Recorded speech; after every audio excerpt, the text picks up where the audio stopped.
Fala pessoal, beleza? Eu sou o professor Bruno Tulux e hoje, no Momento do Conceito, nós vamos falar sobre voluntários da pátria. Você sabe o que é isso? Sabe a importância de voluntários da pátria para a Guerra do Paraguai e para o processo de abolição da escravidão no Brasil? Não? Então eu aguardo você depois da vinheta. Valeu!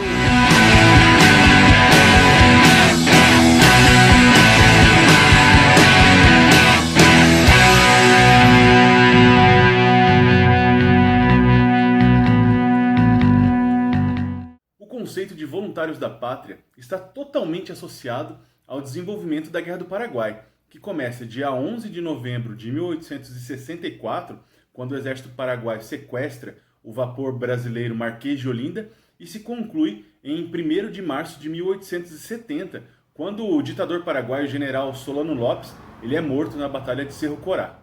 Para entender melhor esse momento do surgimento de voluntários da pátria, é importante pontuar que no início da Guerra do Paraguai, o exército Guarani paraguaio contava com cerca de 60 mil homens. Já o exército brasileiro contava com cerca de 18 mil homens. Era uma diferença muito grande. E aí surge, após o Paraguai já ter invadido o Mato Grosso, o Paraguai já ter dado os primeiros passos na guerra, surge a necessidade de se criar uma nova fórmula para recrutar homens para servir nas forças brasileiras imperiais. E aí surge então, em janeiro de 1865, um decreto imperial criando a Força de Voluntários da Pátria, que tinha como motivação para que novos soldados, recrutas, ingressassem na tropa brasileira a oferta de soldo, a oferta de recompensa em espécie, a oferta de recompensa com terras em colônias agrícolas e especialmente a igualdade. Isso é muito importante porque esse termo igualdade vai ecoar durante todo o processo da Guerra do Paraguai. E eu já digo para vocês por quê. Bom, mas aí você deve se perguntar, Bruno, mas durante todo o período imperial nunca houve uma forma de recrutamento de soldados, de gente para compor a tropa brasileira? Claro que existiu. Nesse contexto do século XIX, o recrutamento obrigatório sempre existiu. Contudo, o que se percebe é que algumas classes sociais eram salvaguardadas e não eram obrigadas a enviar homens para compor a tropa.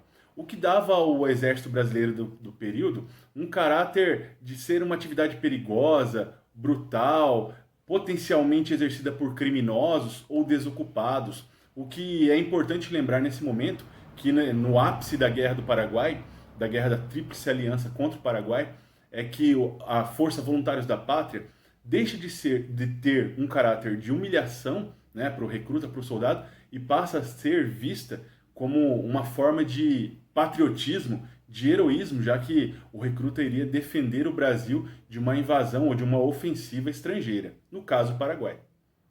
E aqui é uma ressalva a ser feita. No caso do recrutamento voluntário que era feito para os corpos de voluntários da pátria, havia uma exceção, que era o caso dos ricos, que acabavam não se alistando e enviando pessoas que representavam esses ricos. No caso, aí nós retomamos aquela fala de igualdade, porque esses representantes dos ricos geralmente eram escravos que acabaram lutando lado a lado com brancos, pardos e outros negros defendendo o Brasil. E aí surge o estigma da igualdade, que até então não era discutido no Brasil, tampouco no Exército Brasileiro.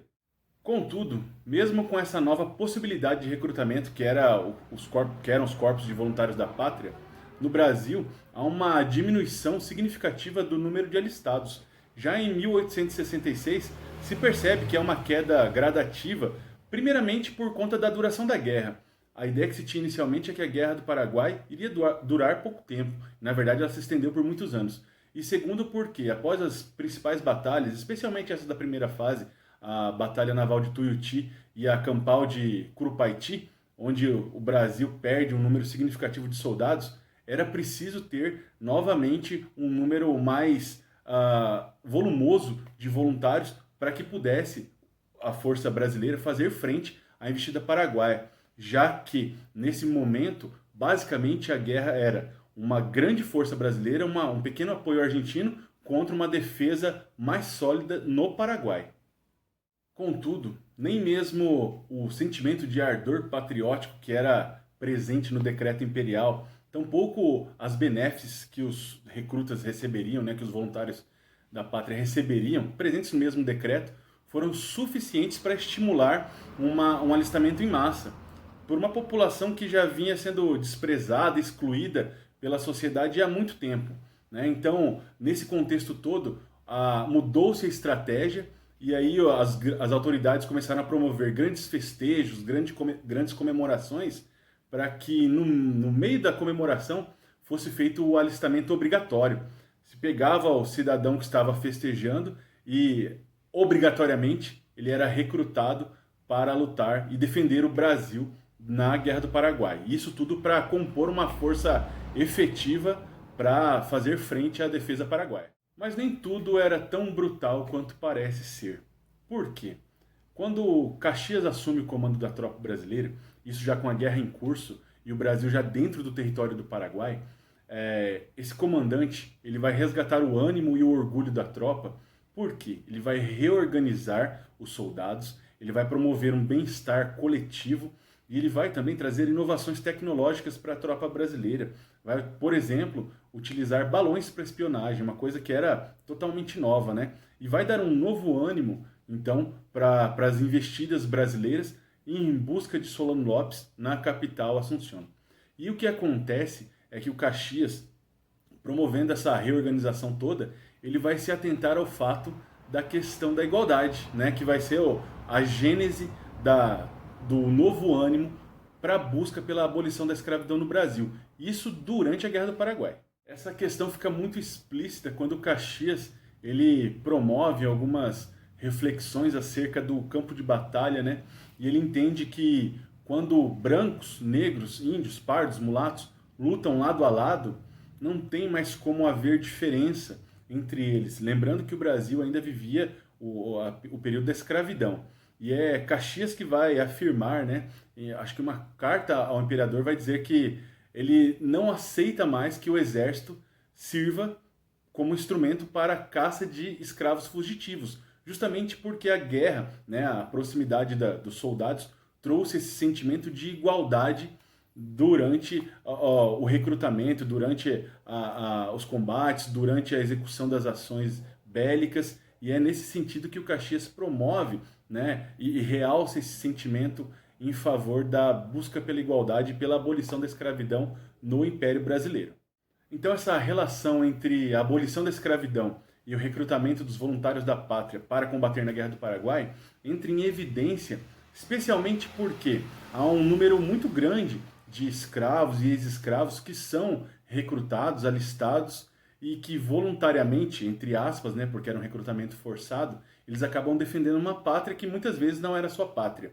E isso fica evidente porque entre a tropa há uma espécie de uma alcunha, né, dos voluntários negros ou mestiços que eram voluntários a pau e corda, uma referência a esse recrutamento forçado.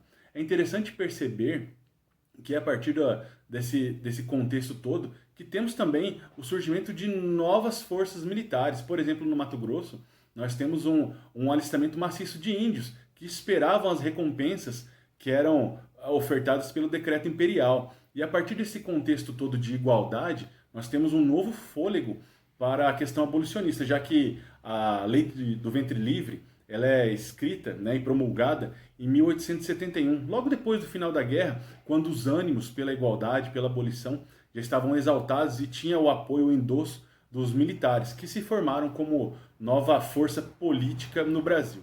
Todavia, é importante lembrar que essa força de voluntários da pátria, que surgiu no âmbito da Guerra do Paraguai, ela que reforça esse senso de nacionalidade, né, de defesa do território, de igualdade, que alimenta o espírito da abolição da escravidão e que, junto com a Guarda Nacional, vai compor mais de 75% da força defensiva e ofensiva do Brasil durante esse conflito, que foi o maior conflito das Américas, né, de todas as Américas. E nesse contexto todo, entre o começo e o final da guerra, o Brasil contou com cerca de aproximadamente 135 mil soldados oficiais. É um número considerável, né, levando em consideração a população do Brasil na época, e que, pensando dessa forma, os corpos de voluntários da pátria foram extremamente importantes para o desenrolar da guerra. Bom, nosso vídeo de hoje vai ficando por aqui. Eu espero que vocês tenham gostado. Esse é um assunto dos que eu mais gosto de estudar, de falar, então o vídeo acaba se tornando mais longo mesmo, e também pela relativa importância que ele tem em um processo que envolve sociedade, igualdade, democracia, transformações políticas, econômicas, sociais. Então ele é extremamente relevante. Se você gostou, deixa o like, deixa o joinha no Instagram, no YouTube. E se você acha que é conveniente, compartilha com um amigo, né? Promova essa discussão, apresente novos argumentos, novas visões. Isso é muito importante nesse período, já que esse é um tema que sempre aparece em vestibular, em Enem, e sempre vai ser cobrado por sua importância. Beleza? Então, obrigado a quem assistiu até o final. Semana que vem voltaremos com um novo vídeo. Boa semana para todos e até semana que vem.